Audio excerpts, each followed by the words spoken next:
그날 저는 제 인생 50년이 무너지는 걸 봤습니다. 태산백화점, 우리나라 최고급 백화점의 최상층. 화려한 샹들리에 아래에서 대한민국 상위 1% 부자들이 제가 만든 한과를 뱉어내고 있었습니다. 이게 무슨 맛이야? 기름 쩐내가 장난 아닌데? 50년 명인이 이따위를? 저는 그 자리에 서서 아무 말도 할 수 없었습니다. 그때였습니다. 제 옆에 서 있던 제 유일한 제자가 눈물을 글썽이며 말했습니다.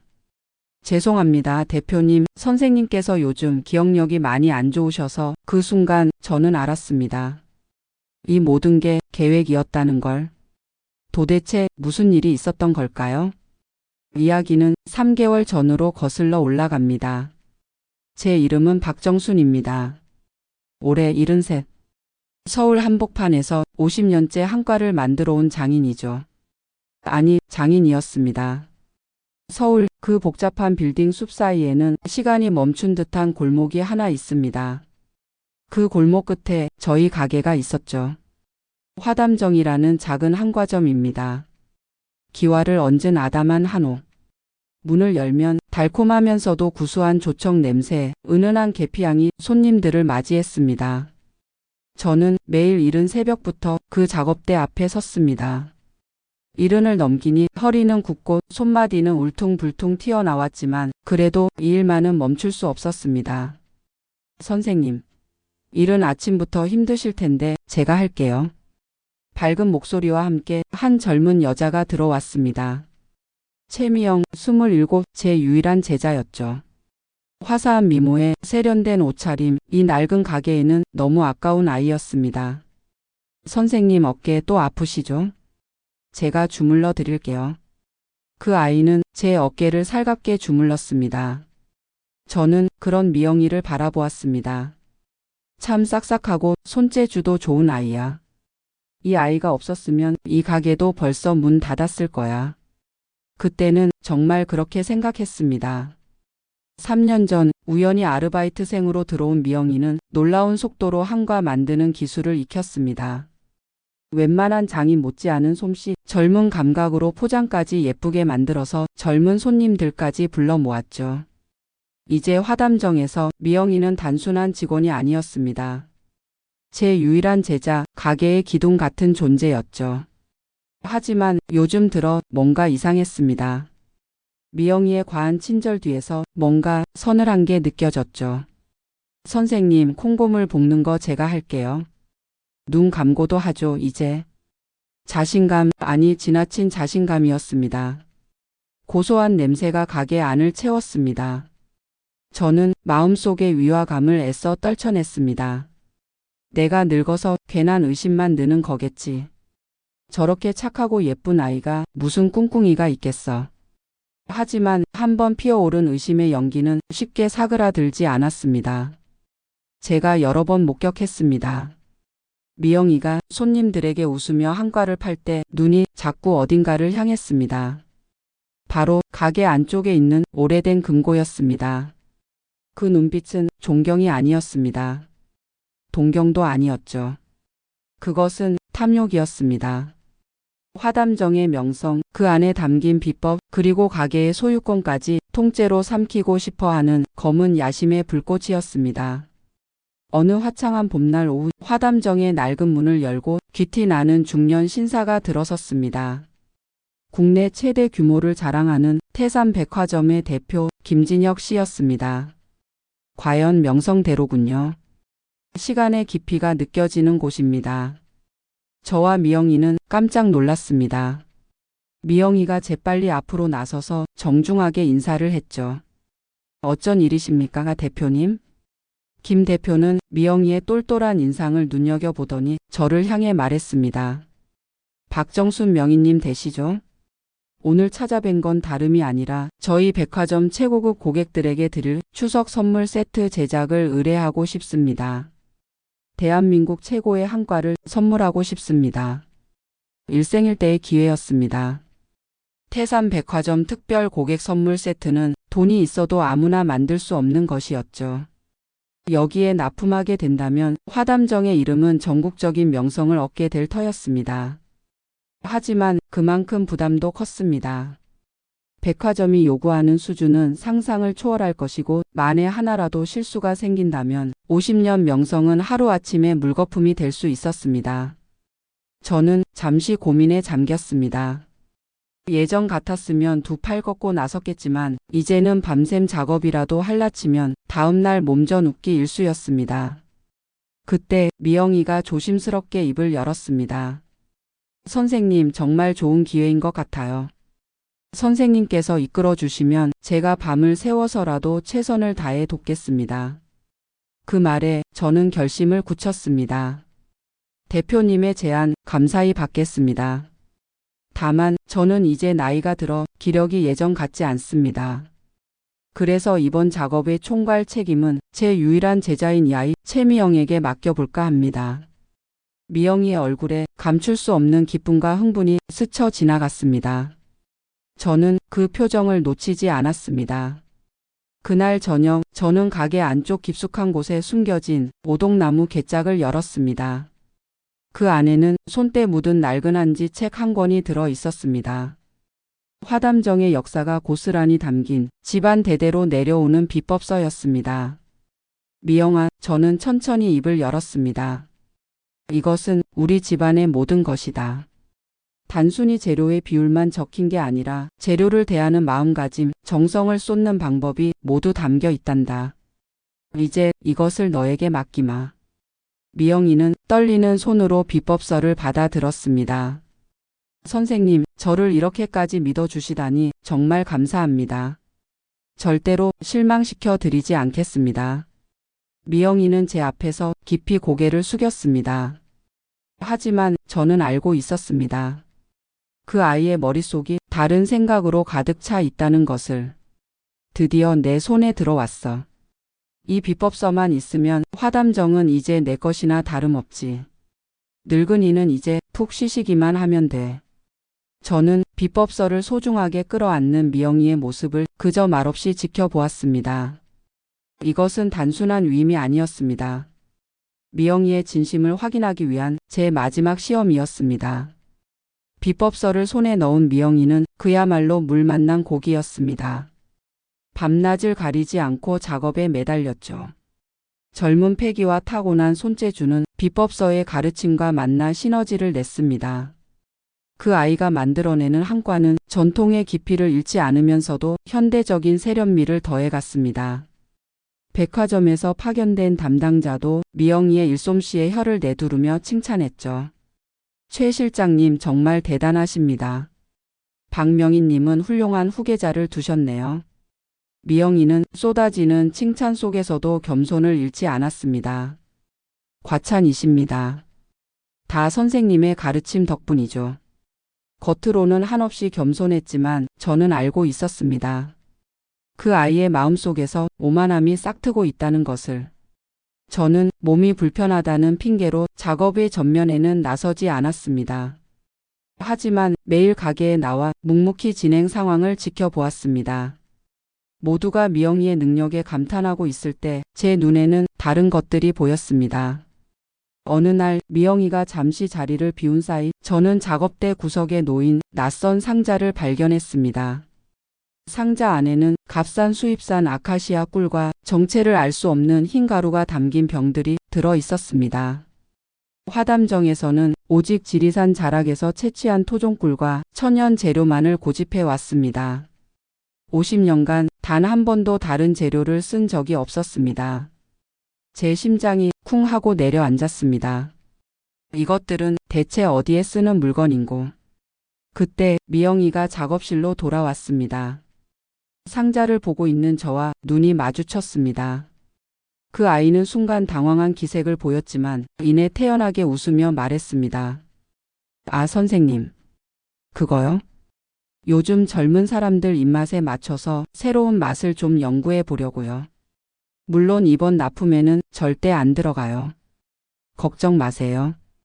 능숙하게 둘러댔지만 제 의심은 사라지지 않았습니다. 그날 이후 저는 미영이의 행동을 더욱 유심히 살피기 시작했습니다. 여러 번 목격했습니다. 모두가 퇴근한 늦은 밤까지 홀로 남아 무언가를 만드는 모습을. 작업실에서는 평소와 다른 역한 인공 향료 냄새가 희미하게 새어 나왔습니다. 마음속에서 자라나기 시작한 의심의 씨앗은 점점 더 짙은 불안의 그림자를 드리우고 있었습니다. 대체 저 아이는 무슨 짓을 꾸미고 있는 것일까? 50년 장인의 직감이 위험 신호를 보내고 있었습니다. 납품을 사나흘 앞둔 어느 새벽이었습니다. 잠이 오지 않아 뒤척이던 저는 창밖에서 들려오는 희미한 소리에 귀를 기울였습니다. 무언가 무거운 것을 질질 끄는 소리, 그리고 비닐봉지가 부스럭거리는 소리였습니다. 저는 조심스럽게 몸을 일으켜 창문 틈으로 밖을 내다보았습니다. 어둠 속에서 미영이가 가게 뒤편으로 향하고 있었습니다. 주위를 두리번거리며 커다란 검은 봉투 2개를 음식물 쓰레기통 깊숙이 쑤셔 넣고 있었습니다. 그 모습이 어딘지 모르게 수상쩍었습니다. 미영이가 사라진 후 저는 손전등을 들고 쓰레기통을 뒤졌습니다. 미영이가 버린 검은 봉투를 열어본 순간 저는 숨을 멈췄습니다. 봉투 안에서 역한 시큼한 냄새와 함께 쏟아져 나온 것은 화담정의 가장 중요한 재료인 최고급 토종꿀과 정성껏 말린 국산자 그리고 대추였습니다. 재료들은 마치 일부러 상하게 만든 것처럼 끈적한 액체에 버무려져 있었습니다. 다음 날 아침 저는 아무것도 모른다는 듯 평소처럼 가게로 나섰습니다. 아니나 다를까 미영이가 창백한 얼굴로 제게 다가왔습니다. 선생님, 큰일 났어요. 제가 어젯밤에 확인했을 때만 해도 괜찮았는데 재료를 보관하던 항아리에 벌레가 생겼어요. 꿀이랑 잣, 대추를 전부 못 쓰게 됐어요. 제 불찰이에요, 선생님. 정말 죄송합니다. 미영이는 금방이라도 울음을 터뜨릴 듯한 얼굴로 고개를 숙였습니다. 작업실 한편에는 제가 평생을 보물처럼 아껴온 토종꿀과 최고급 잣이 담겨 있던 항아리가 텅 비어 있었습니다. 그 연기는 너무나 완벽해서 어젯밤의 광경을 보지 못했다면 누구라도 속아 넘어갔을 것입니다. 저는 텅 빈 항아리를 보며 마음속으로 깊은 한숨을 내쉬었습니다. 그 항아리는 50년간 단 한 번도 비어본 적이 없었습니다. 괜찮다, 미영아. 사람이 하는 일에 실수가 없을 수 없지. 재료는 다시 구하면 된다. 너무 상심 말거라. 저는 애써 담담하게 미영이를 위로했습니다. 미영이는 제 관대한 반응에 안도하는 한편 속으로는 늙은이를 비웃었을 것입니다. 역시 이렇게 쉽게 속아 넘어갈 줄 알았어. 이제 계획에 차질은 없겠군. 하지만 그 아이는 알지 못했습니다. 제 담담한 표정 뒤에 얼마나 차가운 분노와 깊은 슬픔이 감춰져 있는지를. 저는 이미 모든 것을 알고 있었습니다. 미영이가 무슨 짓을 꾸미고 있는지, 그리고 제가 무엇을 해야 하는지를. 이제 주사위는 던져졌습니다. 저는 미영이가 스스로 파놓은 함정에 빠질 때까지 조용히 기다리기로 마음먹었습니다. 드디어 백화점 납품 전날 밤이 되었습니다. 가게 안에는 마지막 포장 작업으로 분주한 기운이 감돌았습니다. 미영이가 제게 다가와 따뜻한 음료가 담긴 컵을 건넸습니다. 선생님, 며칠 동안 신경 쓰시느라 힘드셨죠? 피로회복에 좋은 쌍화차예요. 이거 드시고 오늘은 일찍 들어가서 푹 주무세요. 마무리는 제가 알아서 할게요. 미영이의 얼굴에는 진심 어린 걱정이 가득해 보였습니다. 저는 그 아이의 눈을 똑바로 바라보았습니다. 그 맑은 눈동자 깊은 곳에 숨겨진 검은 속내를 꿰뚫어 보는 듯 했습니다. 저는 아무 말 없이 미영이가 건네는 쌍화차를 받아 한 모금 마셨습니다. 역시나 혀끝에 미세하게 낯선 쓴맛이 감돌았습니다. 아주 강력한 수면제 성분임이 틀림없었습니다. 그래, 내 말대로 오늘은 이만 들어가 쉬어야겠구나. 모든 걸 너에게만 맡겨서 미안하다. 저는 일부러 비틀거리며 몸을 일으켰습니다. 미영이는 저를 부축하며 안채로 안내했습니다. 제가 자리에 눕는 것을 확인하고 나서야 그 아이는 안심하고 작업실로 돌아갔습니다. 그 아이의 얼굴에서 상냥한 미소는 온데간데 없이 사라지고 차갑고 계산적인 표정만이 남아 있었습니다. 이제 시작이야. 미영이는 작업실 문을 안에서 걸어 잠갔습니다. 그리고는 창고 깊숙한 곳에 숨겨두었던 커다란 상자들을 꺼내기 시작했습니다. 상자 안에는 그 아이가 밤마다 몰래 만들어둔 싸구려 한과들이 가득 들어 있었습니다. 비법서의 레시피를 어설프게 흉내냈지만 값싼 수입꿀과 인공 첨가물, 정체불명의 식용유로 범벅이 된 것들이었죠. 겉모양은 그럴싸했지만 그 속은 화담정의 이름에 먹칠을 할 독과 같았습니다. 미영이는 능숙하고 신속하게 상자를 바꿔치기 시작했습니다. 저와 함께 정성껏 만든 진짜 한과는 어두운 창고 구석으로 밀어넣고 자신이 만든 가짜 한과를 백화점 납품용 고급 포장 상자에 담았습니다. 그 아이는 이 계획이 성공할 것을 의심치 않았습니다. 내일 시식회에서 형편없는 한과를 맛본 백화점 대표는 분노할 거야. 모든 책임은 총괄 책임자였던 박정순에게 돌아갈 거고. 그때 내가 나서서 선생님께서 최근 기억력이 나빠지셔서 실수가 있으셨던 것 같습니다. 제가 다시 제대로 만들어 보겠습니다. 이렇게 말하면 백화점과의 계약은 자연스럽게 내 차지가 될 거야. 화담정의 명성을 무너뜨리고 그 잿더미 위에서 새로운 주인이 되는 것. 그것이 미영이의 최종 목표였습니다. 어둠 속에서 상자를 나르는 그 아이의 모습은 마치 자신의 스승등 뒤에 비수를 꽂는 배신자의 모습, 바로 그것이었습니다. 다음 날 태산 백화점 최상층에 위치한 특별 고객 라운지. 화려한 샹들리에 아래 대한민국 상위 1% 고객들과 백화점 관계자들이 모여 화담정의 특별 한과 시식회를 기다리고 있었습니다. 라운지 중앙에는 저와 미영이가 긴장된 표정으로 서 있었습니다. 잠시 후 김진혁 대표의 소개와 함께 정갈하게 포장된 한과 상자가 테이블 위로 서빙되었습니다. 고객들은 기대에 찬 얼굴로 한과를 하나씩 집어 입으로 가져갔습니다. 그러나 한과를 씹는 순간 그들의 얼굴에 떠올랐던 기대는 순식간에 실망과 불쾌감으로 바뀌었습니다. 라운지 곳곳에서 나직한 수군거림이 터져 나왔습니다. 이게 무슨 맛이야? 기름의 쩐내가 나잖아. 너무 달기만 하고 깊은 맛이 전혀 없는데? 혀가 아릴 지경이야. 이런 걸 우리 고객들한테 준다고? 김 대표 역시 한과를 맛보고는 얼굴이 굳어졌습니다. 믿을 수 없다는 표정으로 손에 든 약과를 내려다 보았습니다. 이것은 그가 기대했던 명인의 맛이 아니었습니다. 역한 기름 냄새와 인공적인 단맛이 불쾌하게 입안을 맴돌았습니다. 그의 얼굴이 서서히 분노로 붉어졌습니다.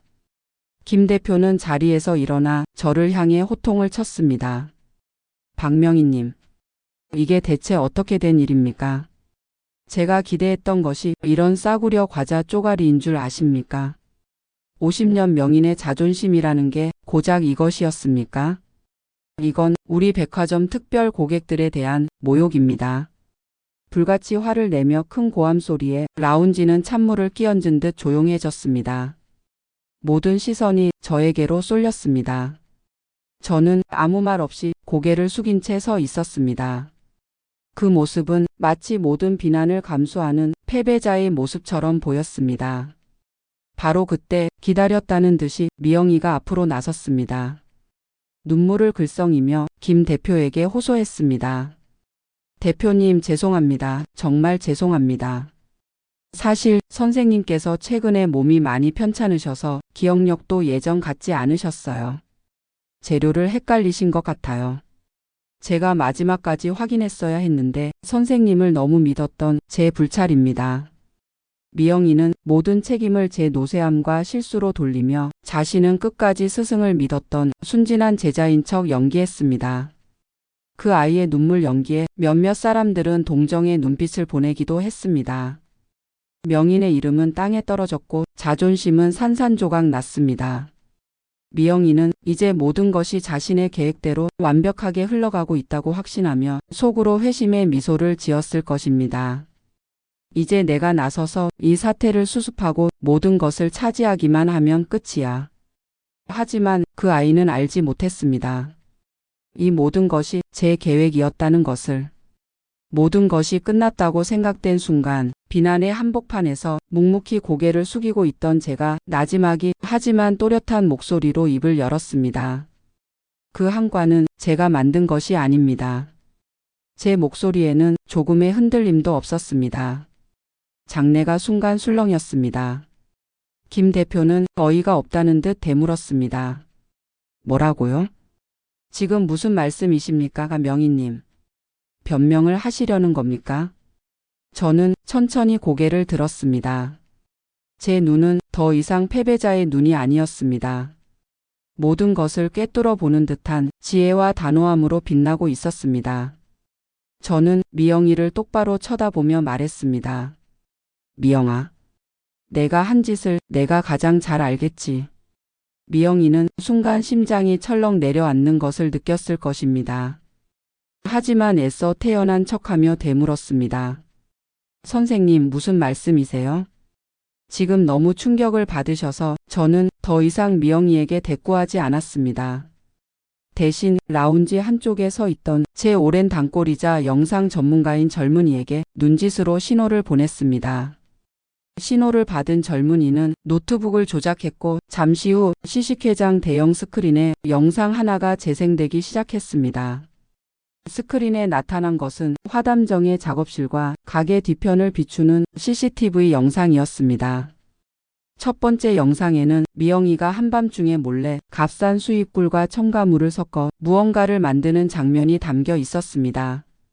두 번째 영상에서는 그 아이가 검은 봉투에 진짜 토종꿀과 잣을 담아 쓰레기통에 버리는 충격적인 모습이 나타났습니다. 세 번째 영상은 바로 어젯밤 그 아이가 제 쌍화차에 몰래 약을 타고 제가 잠든 사이 진짜 한과 상자와 가짜 한과 상자를 바꿔치기 하는 모든 과정이 고스란히 찍혀 있었습니다. 영상이 재생되는 동안 라운지는 숨소리 하나 들리지 않을 만큼 정적에 휩싸였습니다. 모든 사람들의 시선은 스크린과 미영이의 얼굴을 번갈아 오갔습니다. 미영이의 얼굴은 새하얗게 질려 있었습니다. 믿을 수 없다는 듯 스크린을 바라보며 부들부들 떨었습니다. 가게에 CCTV가 설치되어 있으리라고는 꿈에도 생각하지 못했던 것입니다. 모든 계략이 백일하에 드러나는 순간이었습니다. 정순의 조용하지만 무서운 역습이 시작된 것입니다. 모든 영상이 끝나자 김 대표는 충격과 분노로 할 말을 잃었습니다. 파랗게 질린 채 떨고 있는 미영이를 향해 소리쳤습니다. 당신 어떻게 스승에게 이런 끔찍한 짓을 할 수 있나? 당장 보안팀 불러. 저 여자 끌어내. 미영이는 그 자리에 주저앉아 용서를 빌었지만 그 누구도 그 아이를 동정하지 않았습니다. 보안 요원들에게 끌려나가는 미영이, 저는 그 모습을 담담히 지켜보았습니다. 미영이가 끌려나가자 저는 제가 따로 보관해 두었던 진짜 한과가 담긴 상자를 테이블 위로 올렸습니다. 이것이 화담정의 진짜 한과입니다. 부디 다시 한번 맛을 봐주시길 바랍니다. 김 대표와 고객들은 반신반의하며 제가 내놓은 한과를 조심스럽게 입으로 가져갔습니다. 그리고 그 순간 그들의 눈이 경이로움으로 커졌습니다. 입안 가득 퍼지는 은은하고 깊은 단맛, 역한 기름 냄새 대신 코끝을 감도는 고소한 풍미, 씹을수록 느껴지는 재료 본연의 맛. 그것은 조금 전에 싸구려 과자와는 차원이 다른 진정한 명인의 손맛이었습니다. 이게 진짜 한과로군요. 맛이 정말 예술입니다. 이런 맛은 난생 처음입니다. 이래서 50년 명인이구나. 모두가 진심 어린 감탄을 쏟아내는 가운데 김 대표는 부끄러움으로 얼굴을 붉혔습니다. 그는 제 앞으로 다가와 90도로 허리를 숙였습니다. 명희님, 제가 사람을 잘못 보고 큰 결례를 범했습니다. 부디 용서해 주십시오. 명희님의 지혜에 감동했습니다. 저는 그저 온화한 미소로 고개를 끄덕였습니다. 김 대표는 고개를 들고 더욱 간절한 목소리로 제안했습니다. 괜찮으시다면 이번 계약보다 훨씬 더 큰 규모의 장기 계약을 제안하고 싶습니다. 저희 태산백화점의 모든 특별 고객 선물은 명희님의 한과로 하고 싶습니다. 그날 이후 화담정은 대한민국 최고의 명품 한과점으로 전국의 이름을 알리게 되었습니다. 저는 여전히 이른 새벽 낡은 작업대에 서서 묵묵히 한과를 만들었습니다. 제자를 잘못 들인 것은 슬픈 일이었지만 자신의 자리를 끝까지 지켜낸 것에 조용한 자부심을 느꼈습니다. 50년의 세월 켜켜이 쌓인 정성과 진심의 맛은 결코 배신하지 않는다는 것을 저는 제 삶으로 증명해낸 것입니다. 오늘도 화담정의 문틈으로는 달콤하고 구수한 행복의 냄새가 흘러나오고 있습니다. 그렇습니다. 이것이 제 이야기입니다. 저는 매일 밤 생각합니다. 만약 제가 CCTV를 달지 않았다면, 만약 제가 그 아이를 끝까지 믿었다면 지금쯤 저는 어떻게 되었을까요? 여러분께 묻고 싶습니다. 만약 여러분의 자식이나 제자가 이런 배신을 했다면 여러분은 용서할 수 있으신가요? 아니면 저처럼 냉정하게 법의 심판을 받게 하시겠습니까? 또 하나 궁금한 것이 있습니다. 혹시 여러분 주변에도 믿었던 사람에게 배신당한 경험이 있으신가요? 그때 어떻게 하셨나요? 댓글로 여러분의 솔직한 이야기를 들려주세요. 저는 여러분의 이야기가 정말 궁금합니다. 오늘도 제 이야기를 들어주셔서 감사합니다. 여러분 건강하시고 행복하세요.